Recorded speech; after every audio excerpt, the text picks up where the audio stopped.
Haa jirtu hordoftoonni chaanaalii Asaalaa fi Shoo jalatti argamtan hundi keessan iddoo jirtanitti nageenya Waaqayyoo isiniif haa baay'atu. Akkam jirtan nagaa keessan isiniin jedha. Akkamii jirtu warroonni chaanaalii kiyyaaf haaraa taatan sabiskiraayib gochuun irraanfatina isiniin jedha. Gara maatii kootti dabalamaa isiniin jedha. Akkam jirtu jajjabaattu jirtu mee maal fakkaata haalli qilleensaa jirtanii?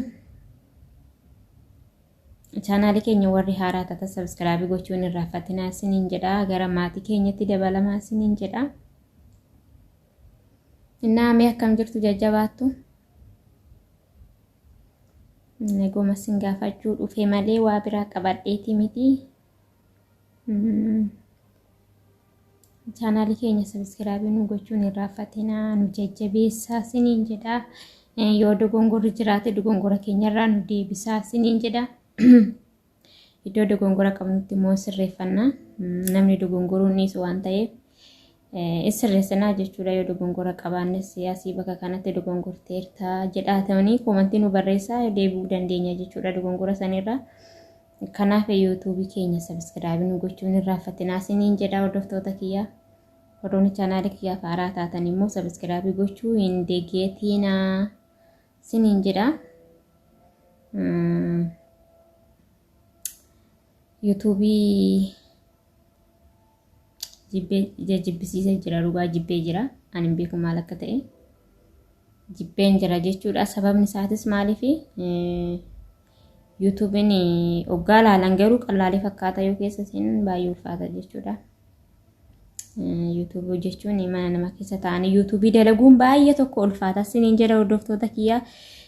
Hagasa'u viidiyoo manuti gadhiisnu sanuyyuu osoo laalamee osoo sabiskiraayib laakii qabaatee haamilee namatti tola ture. Sabiskiraayibiinis achuma jira. Namoonni ilaaluuf haga dhumaatti nama 50-60 darbu. Ingaanii rakkoon qabu garuu isa lama isa dachaa laalamuudhaaf odoo yaalame bareeda ture garuu YouTubiin laalaman jiru dhugaa isiniin jedha. Maaliif zabana kana TikTokidha waan ta'eef gara TikTokiti jechuudha. Karoorri YouTubiin dagatamee jira jechuudha. YouTubii warri sammuu oggaa TikTokiin dhufisan banate amma iddoo guddaa ga'ee jira jechuudha. Amma waratiin gara TikTokiti jechuudha. TikTokii innaa TikTokii jechuudha. TikTokii sa'aatii osoo hin taane sekoondii 10 keessatti gadhiiste nama 5,000 oltu ilaala jechuudha. Sekoondii 10 keessatti jechuudha. Otoo akka TikTok irratti ilaalamu gara YouTubii kanatti deebi'ee basma ji'a osoo hin gahin miiliyoona 2 galaa jechuudha. Baay'ee tokko garaagarummaa qaba maaliif bakka namni martuu YouTubii dhiisee gara TikTokiti jechuudha. TikTokiinis faayidaa qaba. Faayidaa inni qabu garuu ana gammaan agarree warri geemii taphatu faayidaa irraa argata. Warri geemiin taphanne immoo arraba irraa baraa jechuudha. Iddoo TikTokii deemanii arraba irraa baratu jechuudha. Malee TikTokii faayidaa qabanatti fakkaatu akka kootitti jechuudha. Warra geemii taphatu warra fooloon isaanii gurguddaa ta'e warra geemii taphatu faayidaa guddaa qaba. Warri YouTubii dhiisee gara TikTokitti dhufee baay'atu jira jechuudha. Warreen akka nuyi immoo ganaa reefu sabiskiraayibiin keenya 10,000 irra jiru kana faayidaan qabuufi jechuudha. Arraba qofa irraa baranna jechuudha. Anu ergi TikTokii fayyadamuu qabe baay'ee bakka arraba baay'een baree bakka baay'een arraba hedduu nama barsiisanii jechuudha. Kanaaf TikTokii jala warra akkas wal azooretooni warra gaggalabatee warra wal arrabsu sanuu deemtanii fooloo gootanii jabaadhuu itti muddii itti cabseettaniini gara otoo gara YouTubii dhuftanii tooni jajjabaadhuu haamilee tortanii jabaadhuu iddoo guddaa geewu qabda. Jabaadhettanii iddoo jajjabeessitanii akkuma TikTokii jala deemtanii jabaadhuu akkas godii irra marsi bubuqqisettanii san gara YouTubii dhuftanii tooni osoo akkas jettaniini haamilee guddaa horata jechuudha warra hojjetu sunis. Kanaaf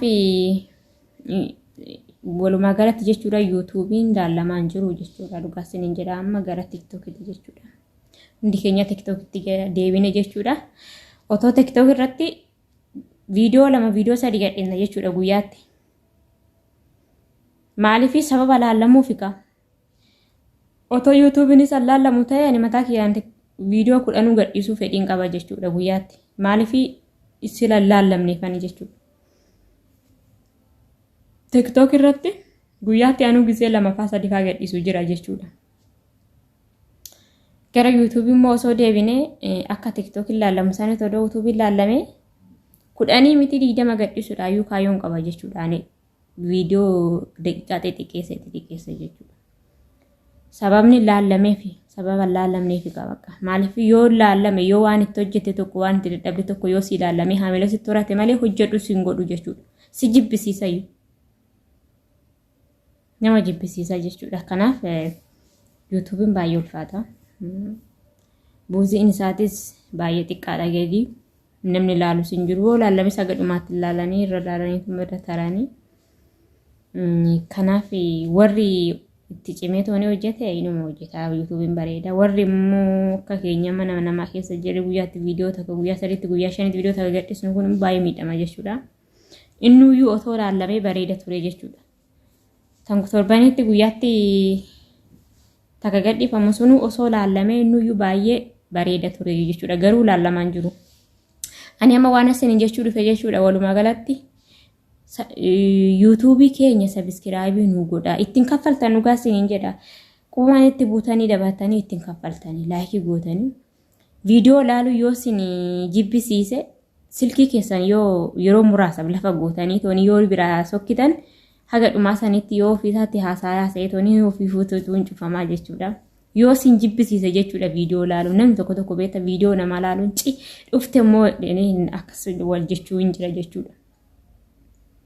Ani jechuudha dhugaa rabbi dubbachuudhaaf akka kootitti nama warra ijoollee dhalataa Oromoo osoo bichaa osoo hin ta'inu siigaa biraatu viidiyoon isaa sun natti tole taanaan haga dhumaa sanitti laala dhaggeeffadha jechuudha. Laakii godhee fi koomantii godhee afaan wallaalus laakii godhee bira darbaa jechuudha haga dhumaatti laalee.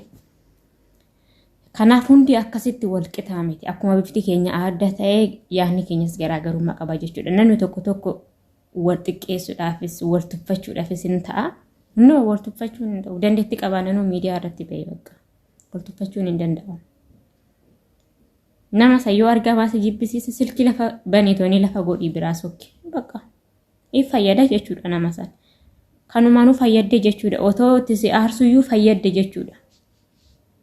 Kanaaf YouTube keenya subscribe nu gochuun irraanfatinaa isiniin jedha. Hordoftoota kiyyaa. Ishuma tana isinitti dhaammachuu dhufe jechuudha. YouTube'n keenya bakkuma san jira bakkuma dhengadda jiru sana dhas jira achi sokkine. Dhugaa isiniin jedha warri otoo seegaa biraa ta'ee waggaa kana YouTube'n isaa gara naannoo kuma meeqatti siqaa jechuudha. Kun sila